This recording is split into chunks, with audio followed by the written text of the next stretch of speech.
बिस्मिल्लाहिर्रहमानिर्रहीम। अस्सलाम वालेकुम दोस्तों, मैं मोहम्मद सलीम और आप देख रहे हैं हमारे YouTube channel tech with Urdu की एक और न्यू वीडियो। दोस्तों उम्मीद करता हूँ आप बिल्कुल ठीक ठाक होंगे।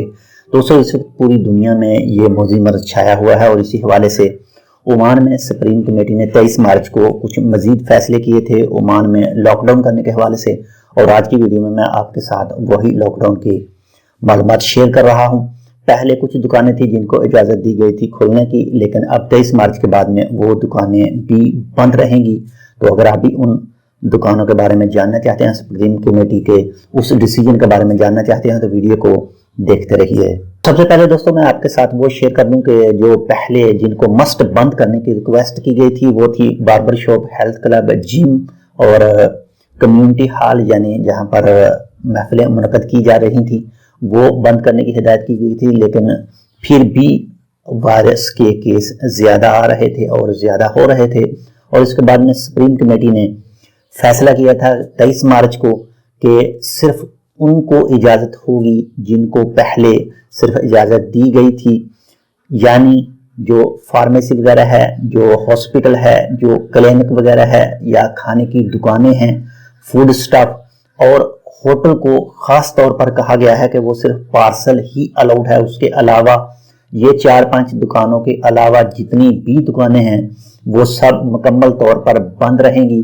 और अगर जो भी इनकी खिलाफ वर्जी करेगा, जो भी इस डिसीजन की खिलाफ वर्जी करेगा, उसके खिलाफ कानूनी कार्रवाई की जाएगी। अगर आपका भी ताल्लुक इन दुकानों में किसी के भी साथ है, यानी अगर आपका ताल्लुक फार्मेसी, क्लिनिक, हॉस्पिटल और फूड स्टॉप और होटल के अलावा किसी दूसरी शॉप के साथ आपका ताल्लुक है, तो प्लीज़ इस मैसेज को अवॉइड मत करें, इस डिसीजन को मत तोड़ें, इस डिसीजन को लाजम कानूनी तौर पर फॉलो करें।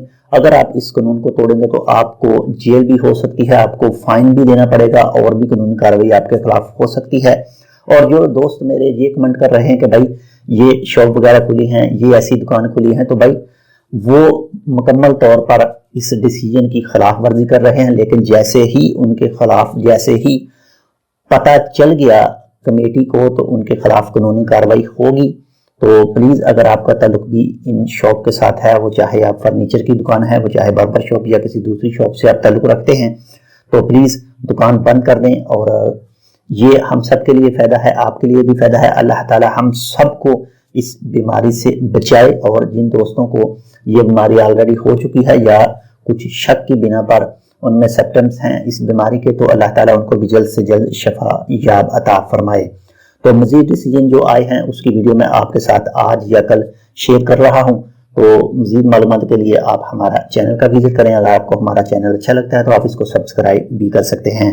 तो ये एक छोटी सी मालूमात थी, उम्मीद करता हूँ आपको ये अच्छी लगेगी। मैं आपको एक बार फिर बताता चलूँ कि जो लॉकडाउन के दौरान दुकानें खुली होंगी जिनको इजाज़त है वो है फार्मेसी, क्लिनिक, हॉस्पिटल और इसके अलावा फूड स्टफ की दुकान और होटलों को इजाज़त है सिर्फ पार्सल की। उसके अलावा वो अपने हॉल में बिठाकर किसी को भी खाना नहीं खिला सकते। इसके अलावा जितनी भी दुकानें आती हैं, कार डेकोरेशन हो गई, इसके बाद में फर्नीचर की हो गई, जो भी है वो सब बंद करने की हिदायत दी गई है। और आप लाजम इस पर अमल करें, वरना आपके खिलाफ कानूनी कार्रवाई हो सकती है।